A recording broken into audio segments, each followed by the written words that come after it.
एकदा काय झालं, एका गावात की नाही एक माणूस होता. तो रोज नदीवर स्नाना करता जायचा. तो घरातून बाहेर पडताना त्याचा मुलगा हट्ट करायचा बरोबर येण्याकरता. मात्र तो मुलगा नदीत उडी मारायला घाबरायचा. मग एक दिवस त्या माणसाने काय केलं, मुलाच्या न कळत त्याला पाण्यात ढकलून दिला. त्याला पोहता यायचं? छे, मुलाला पोहता येतच नव्हतं. मग तो पाण्यात पडला, हातपाय मारायला लागला. मग आता तो मुलगा बुडणार. त्या क्षणी त्या वडिलांनी त्याला बाहेर काढला.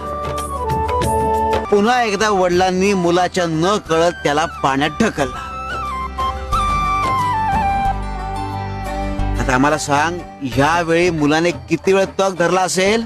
त्याने पुन्हा तेवढाच वेळ तग धरला असेल. त्याने मागच्या वेळेपेक्षा 10 पट